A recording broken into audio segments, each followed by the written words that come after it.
My name is Amanda Gerstner. I live in Ankeny, Iowa currently, and I teach at North High School in Des Moines. I do mostly ninth grade English, and then I also have 2 sections of AP Language and Composition. So I get a wide span of students in a day, which is kind of nice, different ability levels. And that's challenging for me, and I like it. I am enrolled at Iowa State to get my Master's of Ed with an emphasis in literacy. And so then I'm also, of course, working on getting the literacy coaching certificate. Ultimately, what I'd like to do at some point beyond teaching is, sorry, that was our bell. I would really like to become a curriculum coordinator, preferably in the Des Moines district if possible, but anywhere really. But it's also not something I plan on doing for a few more years. I just wanted to kind of get the school out of the way. My definition of reading and literacy, I'd say it's hard to define because there's so many different ways you can think of it. I would say reading is just kind of being able to process and comprehend the text that's in front of you, regardless of what kind of text it is. Could be a symbol on a sign or an actual novel. And I would say literacy is also just kind of your understanding of, in general, what you encounter, because I think of things as like technology literacy and media literacy, understanding how to best interpret what you see on a news broadcast.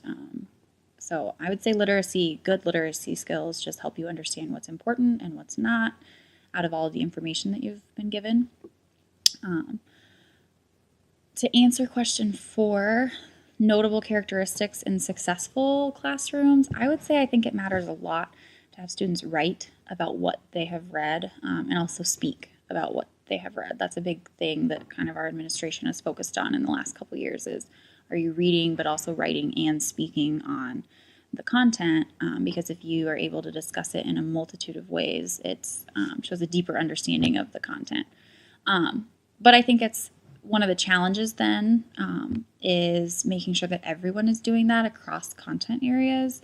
It's easier, I think, for English teachers to implement a lot of those strategies and much easier than in an art classroom where I know like a lot of our electives have struggled with incorporating all of those skills into their daily instruction, and understandably so, but that also doesn't mean that it's not necessary to try and accomplish. So writing and speaking and reading need to be focused on in every class that a child is in, and it's especially pertinent at the middle and high school level when they get to the point where they're switching teachers and have such a focused topic for their daily lessons. It's easy to forget a lot of those skills.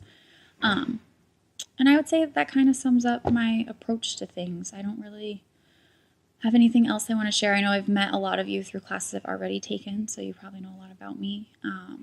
Just the basics. I love where I teach. It's a very diverse school, but it's awesome.